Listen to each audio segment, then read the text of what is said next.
our next guest, Nadia Piet, is now introducing us to her work. She is at the Elisava School of Design in Barcelona, and she's at the Faculty of Design for Responsible AI. And I would love to visit them someday because that sounds great. And she's also founder of AIxDESIGN, a global community which tries to reimagine AI and watch it through a critical lens. So yeah, I'm really happy to introduce Nadia Piet. Thank you.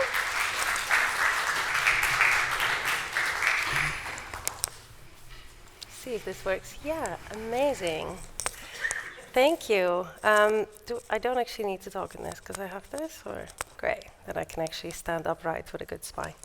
That was a beautiful talk. Thank you. I could have listened to that for many more hours, but I'm actually here to also say some stuff. So I'll do that. I'll move on to that. Thank you for the introduction. So I'd like to talk a bit about mostly the work we're doing with AIxDESIGN, Slow AI, which is one of our main projects, and a little bit about Archival Images of AI, which if you were in the workshop, apologies for a bit of the repetition. But it was really nice to be here all day and sort of have this whole day to excavate some of these ideas. So this is me. My name is Nadia Piet. I am the co-founder and creative director of AIxDESIGN, which I'll tell a bit more about in a second. I work as a freelance designer and researcher. I'm currently working as a researcher in residence with the Netherlands Film Academy, basically exploring the intersection of AI and film, and specifically what they want to teach students and future makers and how to relate to these emerging technologies in a critical way. I'm also part of the faculty at Elisava. They have a master called Design for Responsible AI that I help shape and teach at, and other stuff. I would say I'm chronically online or raised by the internet as a 93 baby. And as I said earlier, when I'm not on my screen, which I do really love the internet, I'm usually to be found on a yoga mat. So AIxDESIGN is my organization that most of my work sort of fits into. And we are a global community, so we started in 2018. So a few years before AI went sort of mainstream and rogue. And it started basically from this interest of what is this intersection of AI and design, how might AI sort of shape creative practice and design specifically, and also the other way around. Over the years, I think we have evolved a bit as the landscape has, and our own position in that changed along. So now we sort of function, we've evolved into a non-profit org. We function as a design and research lab for alternative, critical, and creative approaches to AI. And I think, so we're a community of critical AI thinkers, makers, doers. That includes technology, creative technologists, software engineers, data scientists, but also artists, media theorists, all sorts of people. And I think what unifies us is basically this idea that nobody knows where AI is going, but we are not willing to leave it to Elon. So we see a lot of people very overwhelmed by, all of the developments, and kind of landing in a bit of analysis paralysis, or just gosh, this is all too complex. I don't know what is my place in that. And so our invitation is very much to participate and sort of claim your agency in that conversation, which I'll show what that could look like. Really, I'll keep this brief about some of our sort of values. So we are one of many. So we have thoughts about AI, but we think the most important thought is to sort of diversify the voices we hear and the people who we hear speak on it, the visions for the future that we have, as well as the stories we tell now. We work in the open, so basically everything we do, we sort of publish online, so very much taking from open source software, but then trying to do the same for design research. And we really believe in this idea of building protopias, so not utopia or dystopia. dystopia, it's easy because, you know, a lot is happening, and especially sci-fi has really taught us, you know, all the ways this could go wrong. The utopias sort of being sold to us by big tech are also a story to believe in, but we think it's really important to think of somewhere in the middle, like what are the tiny things we can do every day to sort of work towards an incrementally better present and future, and what does that look like? And a lot of our work sort of centers around identifying, challenging, reimagining dominant narratives of AI. And so sometimes I come back to this quote that Silicon Valley's most powerful monopoly may be how we perceive technology. So of course, a lot of like the compute and the capital and the talent is centered there, but also very much our like public or shared imagination around what our relationship or our futures with AI could look like is driven by that as well. So companies like OpenAI, Google, and Microsoft, so basically like the top 5 big tech, are quoted 20 times more than the remaining top 20 orgs put together. So very much, I mean, a lot of us here, I think, work in like sort of critical design or tech spaces, but especially for a sort of public, a general public that reads, you know, media coverage about AI. These are the voices that they hear and the stories that they're basically being told. And yeah, being in this space since 2018, of course, as 2022, 23 was sort of happening, and tools like ChatGPT and DALL-E and so on, like reached basically anyone that had an interest in using them. This is very much how we felt, like there was so much hype and news and just chaos around new tools dropping every day, and everyone was like in this distress to keep up with the newest thing, that we could miss the gorilla. And yes, Elon. Also, I have no beef with Elon specifically, right? I'm just, let's say the Tecros. So no, thank you. Doesn't really, not for me. And so we refer to this as AI imaginary. So Margarita said this before as well, AI not only as a set of technologies or like technological capabilities, but AI as a story, AI as like a brand, as this concept that we shared or not, how we imagine that. So this is very much what a lot of our work centers around, AI imaginaries, and how these imaginaries in turn shape our realities. So we look at a lot of these underlying ideologies, see parallels. I mean, the obvious one, this bottom left one is a blackout poetry. It's basically a manifesto. I think it's like the Tech Optimist Manifesto by Andreessen Horowitz. And it is basically a manifesto, like a short article around why technology could help solve all the difficult problems we face in the world today. And sort of, you know, rallying us to believe in like that potential.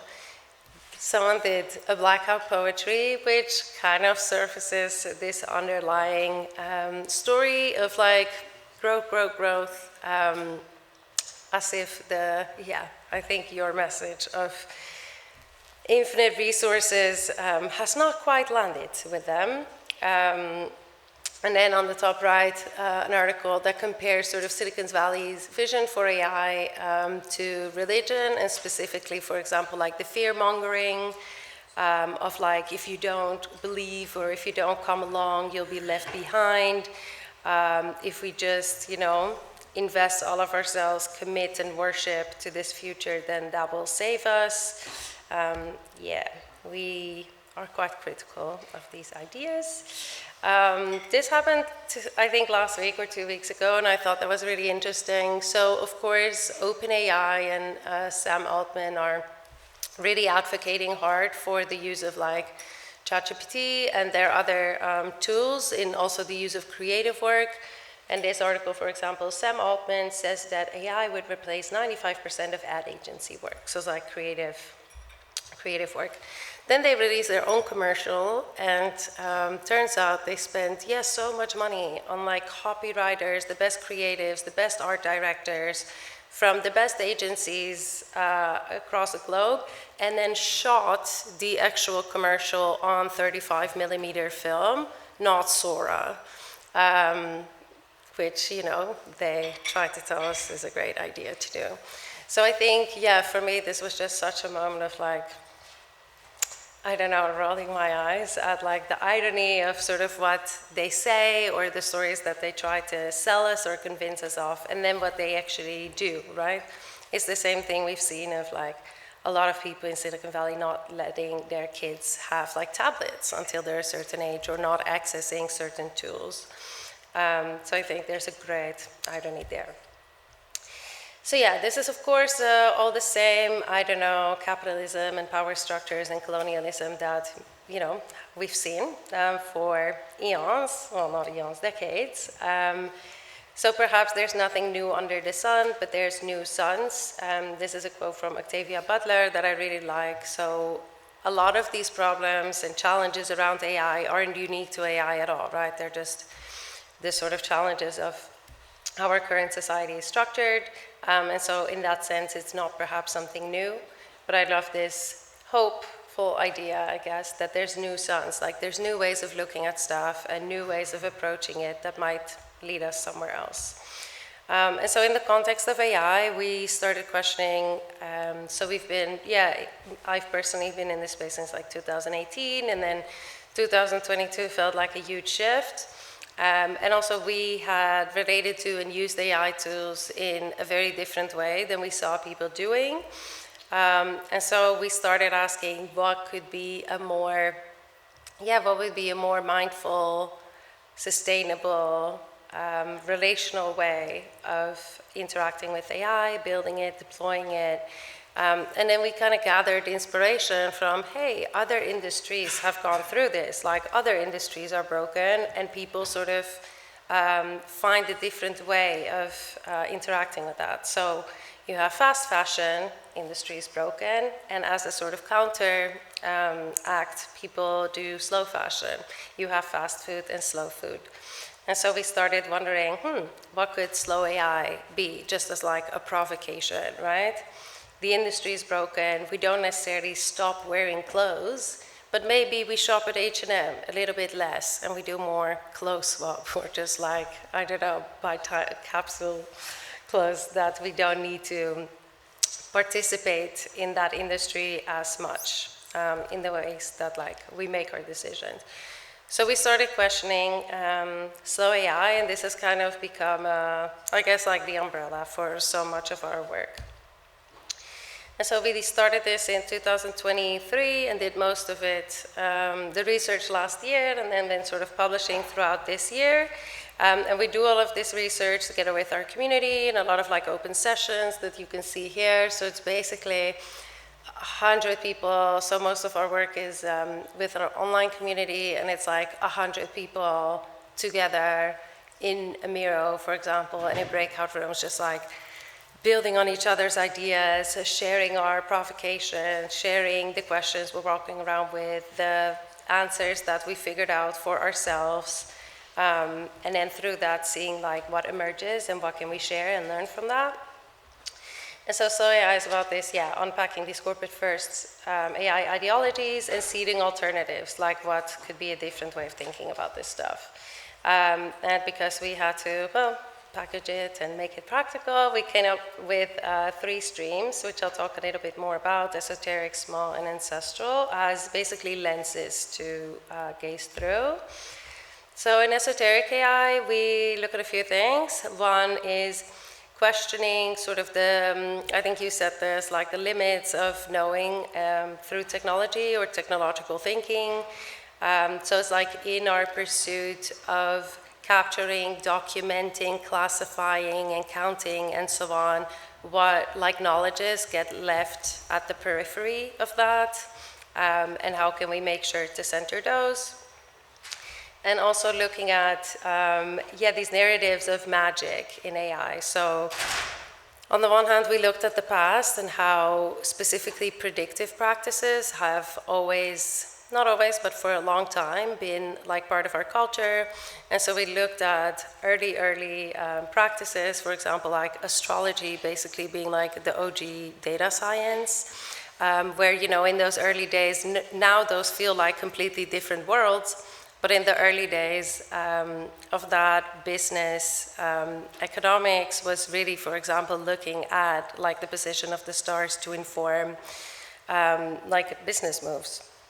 So it's like those worlds were much less separate than they are now. So we looked at what can we maybe learn from those past practices and how they would organize around like collective sense making of data, how they would do more of like an interpretive dance around what this data meant, rather than sort of like jumping to an endpoint and drawing a conclusion, which I think we all know LLM, for example, is very eager to do, present us with an answer that bypasses a lot of the uncertainty that exists in the real world. So we looked at that, as well as, how a lot of big tech is using sort of magic as a way to obscure or, dodge accountability. So even some of the biggest companies releasing these tools are like, oh, we don't know how it works, it's magic. Feels like a bit of a cop-out to, plead ignorance when you are the person responsible. And a lot of people, because it feels like magic, perhaps the first time you're interacting with something like that can actually speak back at you and so on, latch onto that narrative, but I think it's keeping us from asking further questions or like interrogating how these systems are made and what we can learn about how they're made and how we might remake them. So this was Esoteric AI. Small AI is kind of addressing this notion of universalism or like of objective universal knowledge. Also the pursuit of like artificial general intelligence, when in our perspective, intelligence is always situated. And so what might small AI be? Small AI in a sense of it being situated and like tailored to specific needs, specific communities that, you know, are able to govern it themselves. So also questions of autonomy, and also looking at the ecological impact of current infrastructures and like the material costs of, say, data centers and so on. And so we've been experimenting, for example, with like running tiny LLMs on crappy old hardware, and it actually works. So what could be a small AI, something that we sort of DIY AI is another way that we think about that, and what could that look like? Because of course, it has lots of good things as well that it can help us with. So perhaps if we have it more in our own governance and in our own like subjective realities, then we can see more of that. And then the final one is Ancestral AI, which was looking, basically zooming out a lot in a temporal way. So what are data practices of the past? What ways have people always collected and annotated data? And are there things that we can learn from that? As well as looking forward into current machine learning models, kind of as like memory machines, so like whose memories are preserved.